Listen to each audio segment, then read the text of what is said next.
اور حضرت عبداللہ بن عمر بن عاص سے ایک روایت سن لیجئے، ان رسول اللہ صلی اللہ علیہ وآلہ وسلم قال الصیام والقرآن یشفعان للعبد، روزہ بھی اور قرآن بھی بندے کے لیے شفاعت کریں گے۔ قیامت کا دن ہوگا تو یہ سفارشی بن جائیں گے، باقاعدہ شکل دی جائے گی، صورت دی جائے گی، اور یہ سفارش کریں گے۔ یقول الصیام، اے رب، روزہ کہے گا، اے میرے رب، انی منعتہ الطعام والشہوات بالنہار فشفینی فیہ، کہ اللہ میں نے اس بندے کو روکا شہوات سے اور کھانے سے اور پینے سے تیری رضا کے لیے، تو میرے مالک میری شفاعت اس کے حق میں قبول فرما۔ وَيَقُولُ القرآن، اور قرآن کہے گا، منعتہ النوم باللیل، مالک رات کے سونے سے میں نے اس کو روک دیا، سارا دن روزہ بھی رکھا، کام کاج پہ بھی گیا، روزہ کھولنے کا بعد نڈھال تھا، لیکن عشاء کی نماز ہوئی تو تراویح کے لیے پھر مسجد میں کھڑا تھا، سارا دن بھوک سے کاٹا اور رات ہوئی تو یہ قرآن سننے کے لیے تھا۔ وَيَقُولُ القرآن مَنَعْتُهُ النَّوْمَ بِاللَّيْلِ، قرآن کہے گا، مالک میں نے رات کی نیند کو روک دیا تیرے لیے، فَشَفِّنِي فِيهِ، تو میری شفاعت اس کے حق میں قبول فرما۔ فَيُشَفَّعَانِ، رسول کریم فرماتے ہیں اللہ قرآن اور روزے دونوں کی سفارش کو قبول کر کے اس شخص کو جنت عطا فرماتے ہیں۔ تو آئیے ماہ صیام میں کثرت کے ساتھ قرآن مجید کی تلاوت کریں۔ تراویح کا جو اہتمام ہوتا ہے اس میں پورا قرآن سننا چاہیے تاکہ قرآن مجید کی سفارش سے فیضیاب ہو سکے قیامت کے دن۔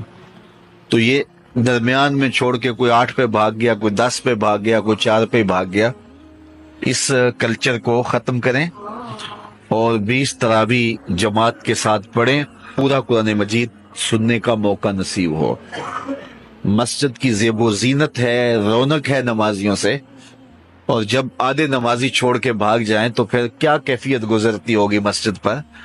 تو اس لیے اس پہ غور کریں اور 20 تراویح پڑھ کے اس کی لذت لیں اور پورا قرآن مجید ایک جگہ پہ ہی سماعت کریں۔ حضرت ابو ہریرہ رضی اللہ تعالیٰ عنہ سے مروی حضور کا یہ فرمان بھی سنیے جو صحیح بخاری مسلم میں ہے، من صام رمضان ایمانا و احتسابا غفر له ما تقدم من ذنبہ، جو محاسبہ نفس کے ساتھ اور ایمان کے ساتھ روزے رکھتا ہے اللہ تعالیٰ اس کے پچھلے سارے گناہ معاف کرتا ہے، اس کے دامن پہ گناہ کا ایک دھبا بھی باقی نہیں رہتا۔ یہ کرم نوازیاں ہیں۔ حضور علیہ السلام ماہ سیام سے قبل خطبہ دیا کرتے تھے صحابہ کو، اور ماہ سیام کا استقبالیہ خطبہ دے کے ان کو ماہ سیام کو کیسے گزارنا ہے اس کی تعلیم دیا کرتے تھے۔ آج یہ خطبہ جو حضور نے ارشاد فرمایا وہ آپ کے سامنے رکھوں۔ حضور نے ارشاد فرمایا، لوگو تمہارے اوپر ایک مہینہ جلوہ فراز ہو رہا ہے جو بہت بڑا مہینہ ہے، بڑا عظیم مہینہ ہے، جو مبارک مہینہ ہے، وہ ایسا مہینہ ہے جس کے دامن میں ایک رات ایسی ہے جو 1000 مہینے سے بہتر ہے۔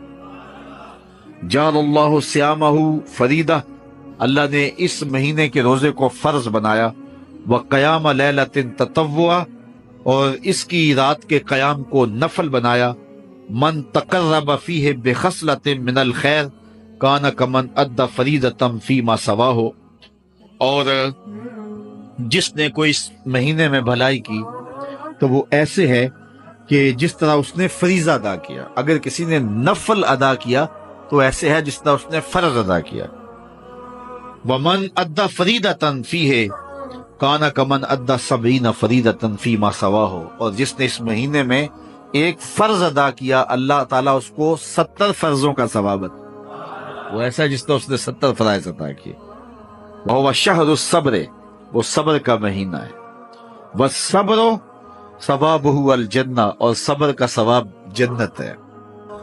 وشہر المواسات، ایک دوسرے سے پیار کرنے کا، ہمدردی کرنے کا مہینہ ہے، دکھ بانٹنے کا مہینہ ہے، لوگوں سے محبت کرنے کا مہینہ ہے۔ وشہر یزاد فیہ رزق المومن، یہ وہ بابرکت مہینہ ہے جس میں مومن کا رزق بڑھا دیا جاتا ہے۔ من فطر فیہ صائمہ، جس نے اس مہینے کے اندر افطار کروایا کسی شخص کو، روزہ دار کو، کان لہ مغفرۃ لذنوبہ، اللہ تعالیٰ اس کے گناہ معاف فرما دے گا۔ اور اس کو جہنم کی آگ سے آزاد کر دے۔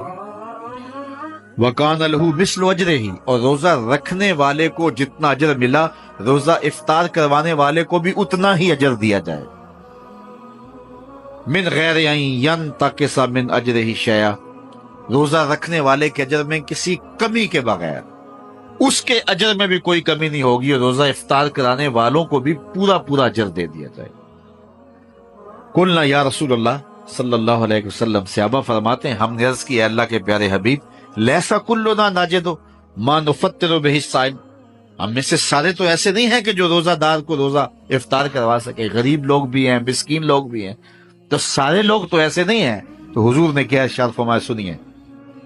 فقال رسول اللہ صلی اللہ علیہ وسلم یؤتی اللہ ھذا الثواب، اللہ تعالیٰ یہ روزہ افطار کروانے کا ثواب عطا کرتا ہے، من فطر صائمن، جو کسی کو افطار کروائے، علی مذقۃ لبن، دودھ کے ایک گھونٹ سے، اور تمرتن، یا ایک کھجور سے، اور شربت من ماء، یا پانی کے ایک گھونٹ سے۔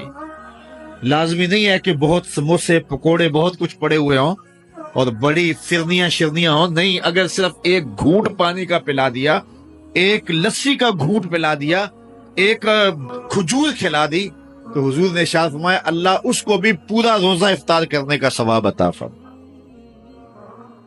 اور آگے فرمایا واشبع صائمن، اور جس نے شراب ہو کے کھلایا، اس کو صحیح پوری فل افطاری کروائی، تو اس کا اجر کیا، سقاہ اللہ من حوضی شربتا لا یظمأ حتی یدخل الجنہ، حضور فرمایا اللہ اس کو حوض کوثر سے جام پلائے گا یہاں تک کہ وہ جنت میں داخل ہو جائے گا، اور جنت میں داخل ہونے تک 50,000 سال کا دن ہوگا، اس کو دوبارہ پیاس بھی نہیں لگے گی۔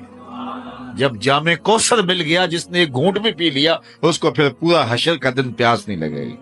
وَهُوَ شَهْرٌ أَوَّلُهُ رَحْمَةٌ، فرمایا یہ وہ مہینہ ہے جس کا پہلا عشرہ رحمت ہے، وَأَوْسَطُهُ مَغْفِرَةٌ، اور جس کا درمیان والا حصہ مغفرت ہے، وَآخِرُهُ عِتْقٌ مِّنَ النَّارِ، اور آخری عشرہ جہنم سے آزادی کا پروانہ ہے۔ اور آگے ارشاد فرمایا وَمَنْ خَفَّفَ عَنْ مَمْلُوكِهِ فِيهِ، جس نے اپنے مزدور کو، اپنے غلام کو، اپنے ملازم کو، اپنے ماتحت کو نرمی کی، اس سے تھوڑا کام لیا، غفر اللہ لہو وآتقہ من النار، اللہ اس کے گناہ بھی بخش دے گا اور اس کو جہنم کی آگ سے آزادی بھی عطا فرمائے۔ تو یہ وہ بابرکت مہینہ ہے جو اللہ کی رحمتوں اور کرم نوازیوں کا نور ہے۔ حضور علیہ الصلوۃ والسلام نے ارشاد فرمایا لکل شیء زکوٰۃ وزکوٰۃ الجسد الصوم، ہر شے کی زکوٰۃ ہوتی ہے، جسم کی زکوٰۃ روزہ ہے۔ تو روزہ جسم کی زکوٰۃ ہے۔